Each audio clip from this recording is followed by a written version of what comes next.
ज्ञानदा परिवाराच्या वतीने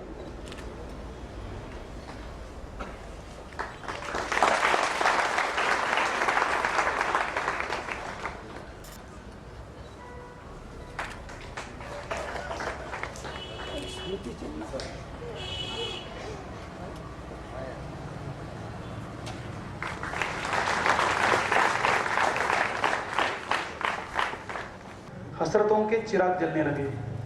वो क्या आ गए महफिल में हमारे, हसरतों के चिराग जलने लगे और ये दीवारों को भी शायद इंतजार था उनका, ये दीवारें भी खुशियां मनाने लगे, ये दीवारें भी खुशियां मनाने लगे।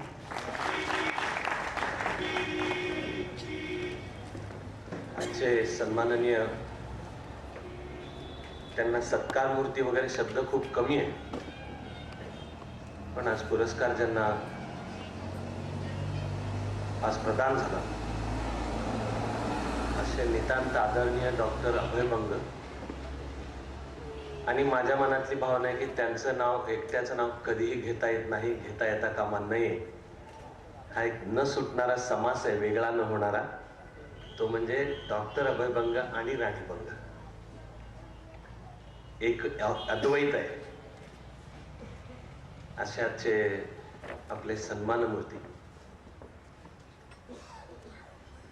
मगापासून अतिशय हृदयस्पर्शी पद्धतीने चालू असलेल्या आपल्या कार्यक्रमाचे सन्माननीय अध्यक्ष वसंतराव गोरंटीवार आणि अर्थातच उपस्थित सर्व माता पिता, बंधू भगिनी आणि मित्रमैत्रिणी, खूप मनापासून आधी मी ज्ञानदा, आपलं हे गुरुकुल, बाबांसारख्या अजब अफाट आकाशाला पण गवसणी घालणाऱ्या माणसाच्या नावाने असलेला हा पुरस्कार, त्याची समिती, सर्व संयोजक माननीय उपलेंचवार सर, खूप मनापासून मी त्यांच्याबद्दलची कृतज्ञता व्यक्त करतो। मी नुसते आभार बिभार म्हणत नाही, तसा मराठीमध्ये आभार शब्दाला काही फारसा अर्थ नाही, आणि मित्रांच्या मध्ये तर आपण आभार म्हटलो तर मित्र म्हणतो नीट बोले, मी नीट लक्षात ठेवून कृतज्ञता व्यक्त करतोय। माझा शब्द कृतज्ञता आहे। आज मला इथे बोलवल्याबद्दलची कृतज्ञता आहे। हा पुरस्कार माझ्या हस्ते डॉक्टर अभय बंग यांना द्यावं असं माझ्याकडे काही नाही। त्यांचं कर्तृत्व, त्यांचं योगदान, त्यांनी मांडलेले विचार, आणि डॉक्टर बंग आयुष्यामध्ये संकट पण आली तर त्याचं पण त्यांनी रूपांतर समाजाच्या कल्याणामध्ये केलं, ते सर्वच थोर आहे। तेव्हा बाबांच्या नावाने असलेला पुरस्कार आणि द्यायचा डॉक्टर अभय बंग यांना, याच्यातच माझा तुम्ही फार मोठा सन्मान केला, म्हणून मी कृतज्ञता व्यक्त करतो।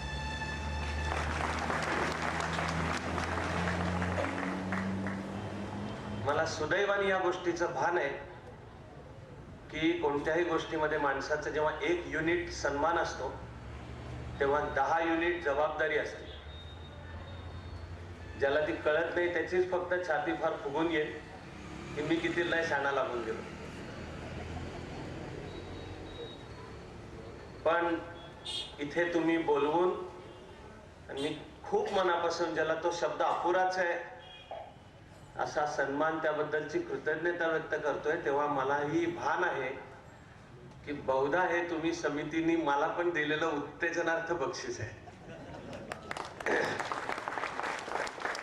पूर्वी टीव्हीवर एक सुरभी नावाचा कार्यक्रम व्हायचा, सिद्धार्थ काक नावाचा अतिशय उत्तम कॉम्पियर आणि Renuka Shahane at her best, म्हणजे कमालीची सात्विक, त्या कार्यक्रमाला सर्व कमालीच्या सात्विकतेचा स्पर्श असायचा। आणि कार्यक्रमामध्ये काहीतरी कोडी आधीच्या कार्यक्रमात प्रश्न विचारले, या कार्यक्रमामध्ये पुढच्या एपिसोडमध्ये त्याची पारितोषिकं दिली जाणार आहे। त्यामध्ये सिद्धार्थ काक आणि रेणुका शहाणे कधी कधी ते समोर असा हंडा ठेवलेला असायचा आणि कार्यक्रम संपताना मग कोणाला तरी बोलवलेलं असायचं की त्यांनी त्या हंड्यात हात घालून बाहेर काढ, ज्याचं नाव निघेल त्याला हे पारितोषिक। ते दोघं लक्षात ठेवून कधी कधी लहान 8-9 वर्षाच्या मुलाला बोलवायचे की आज तुझ्या हस्ते काढते. माझी भावना आहे की माझा आजचं इथली उपस्थिती ही अशी त्या 8-9 वर्षाच्या लहान मुलासारखी आहे की तुझ्या हस्ते काढ. डॉक्टर अभय बंग यांना दे.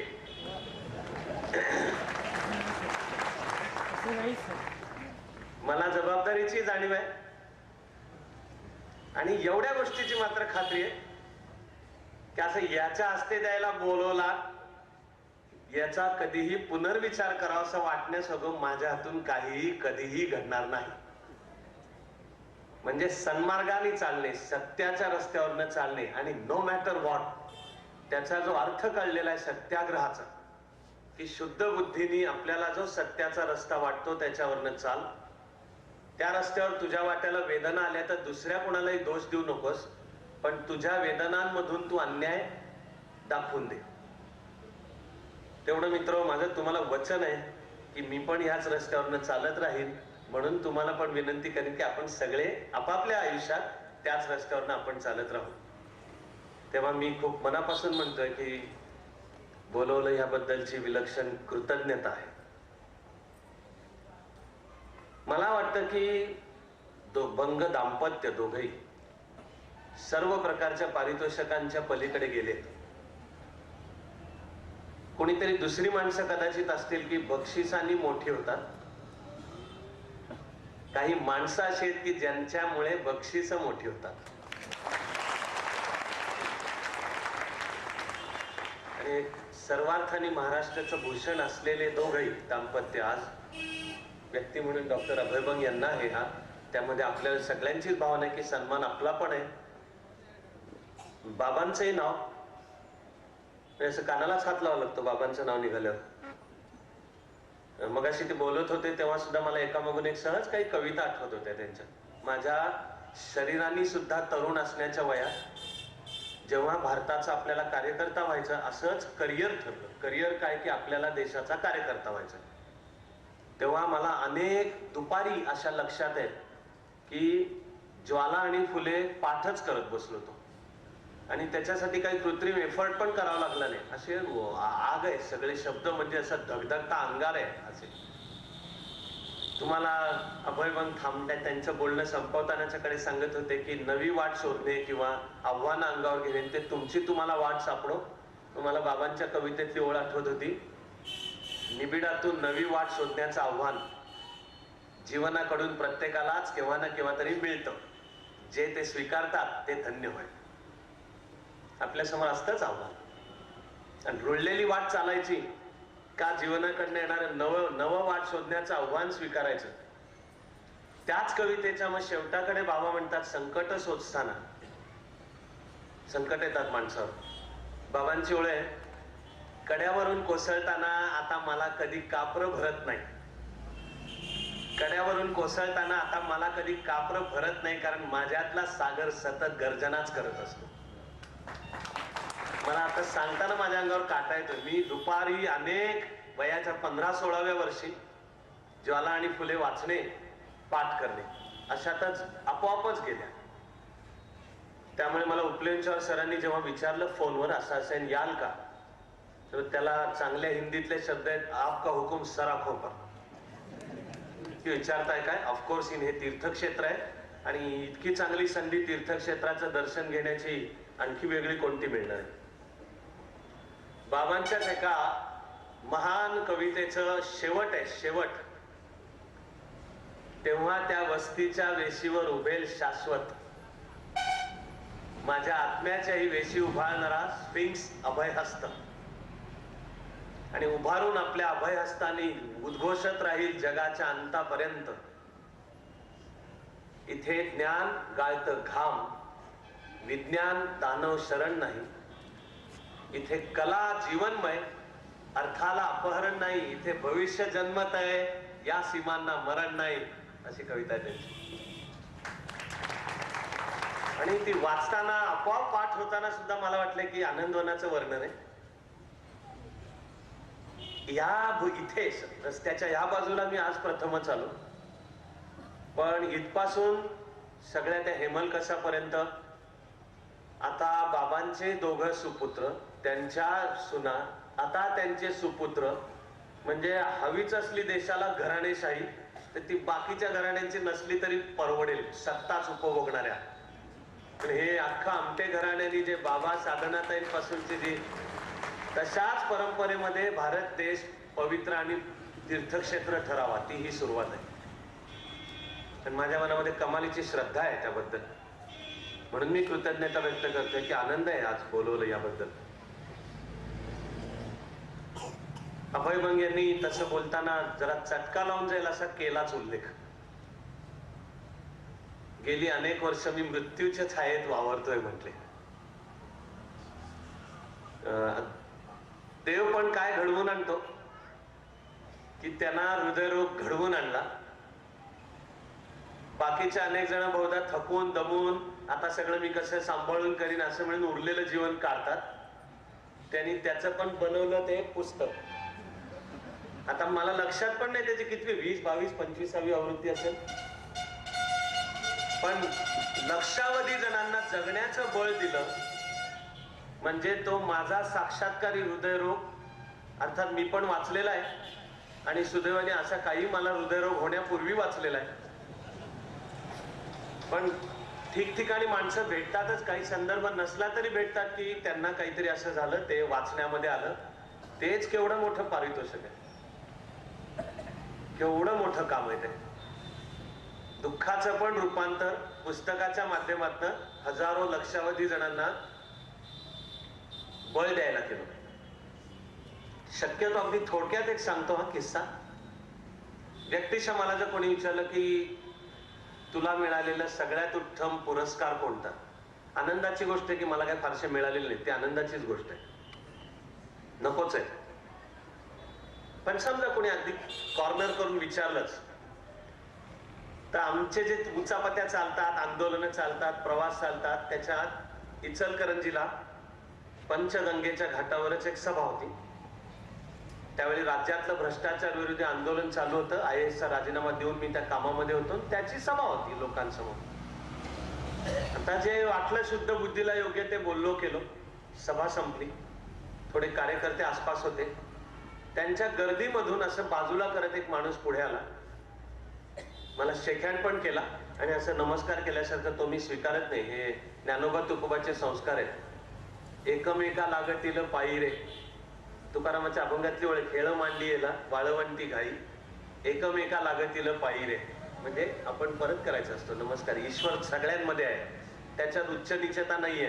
तोच विठोबा आहे, तोच ईश्वर आहे, आपण पण नमस्कार करायचा असतो. तर मी त्या माणसाला विचारलं, अहो काय झालं दादा? तो माणूस मला म्हणला की जीवनाला कंटाळून मी आत्महत्या करायला आलो होतो आणि नदीत उडी मारून जीव द्यावा, त्यावेळी तुमचं बोलणं चालू होतं. जरा म्हणलं काय जीवच द्यायचं आहे, बोलणं संपल्यानंतर जीव देऊ.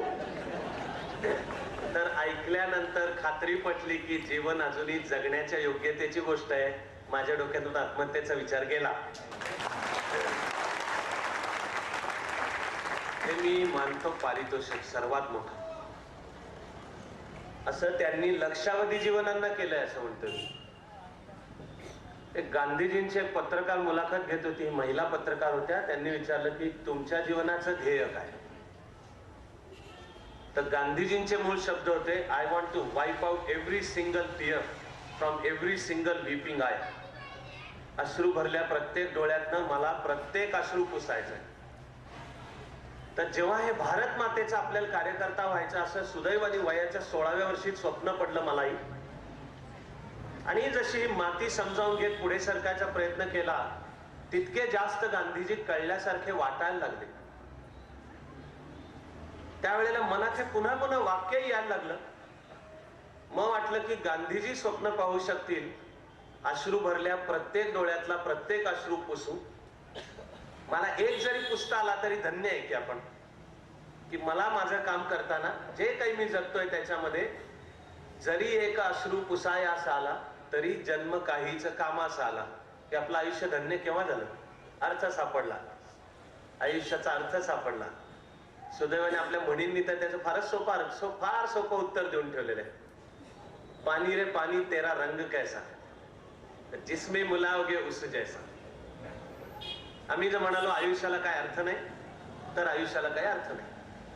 आम्ही जर म्हणालो की गोरगरिबांमध्येच ईश्वर आहे, त्या ईश्वराची नरनारायणाची सेवा करणं हा माझ्या आयुष्याचा अर्थ आहे, तर तो माझ्या आयुष्याचा अर्थ आहे. पण मला माझ्या कामातून जर एक जरी अश्रू पुसता आला तर माझं जीवन धन्य झालं. माझ्या परीने जमणारे जे छोटं शैक्षणिक काम करतोय मी, त्याच्यात आम्ही आता ही प्रार्थनाच बनवली. ही प्रार्थना बनवली. तासांची सुरुवात उपासनेने, शेवट प्रार्थनेने आहे. शैक्षणिक वर्ष सुरू करताना व्रत घेतल्यासारखं आहे. सगळ्याचं भाषण इथे नाही देत बसत. माझ्या म्हणण्याचा अर्थ आहे की मी इथे जेव्हा येतो, ज्ञानदा, हे गुरुकुल, वापरले जाणारे शब्द, सर्व आश्रमीय जीवन पद्धती, हे सर्व गांधीजी विनोबांच्याकडून चालत आलेलं. तिकडे माझ्या परीने जमणारं पण मी तेच करतोय. मला खूप साम्य जाणवलं त्याच्यामध्ये. आपलं हे ज्ञानदा वसतिगृह म्हणतं सरकारचं अनुदान घेणार नाही. मी माझं काम करताना पण सरकारचं अनुदान घेत नाही, दिलं तरी घेत नाही. कधी सरकारला 4 आणे मागायला पण गेलो नाही, आणि मागायला तुम्ही सोडा, दिलं तरी घेणारच नाही. समाजाच एकत्र उभा राहिला पाहिजे. समाजाच्या शक्तीमधून ते काम उभं राहायला पाहिजे. हीच पुढच्या कामाची दिशा आहे. माझ्या पण सुदैवाने लहानपणी मला विनोबांच्या बद्दल विलक्षण आकर्षण वाटलेलं होतं. आणि मग असं कार्यकर्ता होऊन तर आपण देश समजावून घेऊ, आणि ठिकठिकाणी अनेक तळमळीचे कार्यकर्ते जे काम करतायत तिथे तिथे जाऊन त्यांच्याकडनं शिकू. म्हणून पार आणीबाणीचे दिवस होते 1976. तर आम्ही एक महाराष्ट्राचा दौरा आखला, आणि अशी महाराष्ट्रातली वेगवेगळी, ज्याला गांधीजींनी शब्द कार्यकर्त्यांचं मोहळ तेव्हाही होता, आजही आहे. आजही आहे. भोवती वाटायला परिस्थिती कितीही निराशेची वाटली तरी मी तर अशा तरुण पिढीच्या मुली सहवासातच असतो की ज्यांना अजूनही भारत मातेची सेवा करण्याची स्वप्न पडतात, आणि ते प्रशासन असो अथवा अन्य कोणतंही माध्यम असो त्यातून कामाला उभे राहतात. त्यामुळे ध्येय वेडे साने गुरुजींची धडपडणारी मुलं आजही आहेत. तर असे आम्ही ठरवलं की योजना करून पवनारला पोचायचं, विनोबांना भेटायचं. माझ्या मनातली प्रतिमा होती एक आधुनिक ऋषी. विनोबा म्हणजे कोण? एक आधुनिक ऋषी. आपण प्राचीन उपनिषदांच्या वगैरे कहाण्या ऐकतो, त्या सगळ्यामध्ये ऋषी माहिती नसतात. असतो कसा ऋषी, दिसतो कसा? स्थितप्रज्ञस्य का भाषा समाधिस्थस्य केशव, कसा असतो, दिसतो कसा, बोलतो कसा? तर आमच्या मनात प्रतिमा होती की ते विनोबा म्हणजे तसे आधुनिक ऋषी. भेटायला गेलो. आश्रमात पोहोचेपर्यंत संध्याकाळ झाली होती. आश्रमाच्या शिस्तीनुसार सर्व सामसूम शांत. आमचं पण काम अत्यंत साधं सात्विक जो आहार आहे तो करून, पण वेळच्या वेळी लवकर निजे, लवकर उठे, त्याशी विद्याधन संपत्ती भेटे, ही आश्रमीय जीवन पद्धती, आध्यात्मिक जीवन पद्धती. पहाटे 4ला उठायचं. आणि विनोबा मौनात होते, पण त्यांनी आम्हाला वेळ दिला. आम्ही 10 जण होतो. आम्ही एकूण 10 कार्यकर्ते भेटायला गेलो होतो. 4:30 पहाटे 4:30ची वेळ. विनोबांनी पाटीवर लिहून सांगितलं कोण 10 जण द्या. आम्ही 10 नावं लिहून दिली. ते त्यांनी असं वाचलं, पाय म्हणजे नजर फिरवली, आणि पाटीवर खाली शब्द लिहिले की 10वा कोण, 10वा कोण. तर मला वाटलं की असं का होतंय, नावं 10 लिहिलेली आहेत ना तिथे, आणि तुम्ही काय 10 कुठलं नाव लिहायचं राहिलं का? म्हणून आम्ही एकदा पाटीत तपासली, तर नाही, 10 जणांची नीट पाटी तपासली. तरी विनोबा, ज्यांनी विनोबांचं बालकासारखं हास्य पाहिलं असेल त्यांना ते चित्र डोळ्यासमोर येईल. असं लहान मुलासारखं हसत पण अशी बोट दाखवत राहिले, 10वा कोण. माझ्या पण मनामध्ये क्षणभर प्रश्न आला की वय झालं का काय? लिहिली आहेत ना 10 नावं, आता काय कळेना झालं का काय? ते लिहिली आहेत ना 10 नावं. तर विनोबांनी असं 2-3दा झाल्यावर परत हसत बसले, आणि मग त्यांनी त्या पाटीवर खाली लिहिली उपनिषदांमधली ओळ, ती आहे को दशमा. असे शब्द लिहिले, को दशमा. एक ऋषी आपल्या 10 शिष्यांना एक काम सांगतात, जा एवढं करून या. अट ही आहे की जायचं पण 10 जणांनी, यायचं पण 10 जणांनी, करायचं ते सर्व काम एकत्र करायचं. मग ते 10 जण वेगवेगळी संकट पार करताना, कामं करताना ठरवतात की प्रत्येक काम झालं की मोजून पाहायचं की 10 जण आहेत का. वाटेमध्ये प्रचंड मुसळधार पावसानंतर दुथडी वाहणारी नदी येते, तिच्यामध्ये पोहत 10 जण पार करतात. तर त्यांना पाहायचंय की 10 आले का, मागे कोणी राहिला नाही ना आणि गेला तर नाही ना, म्हणून मोजतात. आणि जो तो मोजतोय तो 1, 2, 3, 4, 5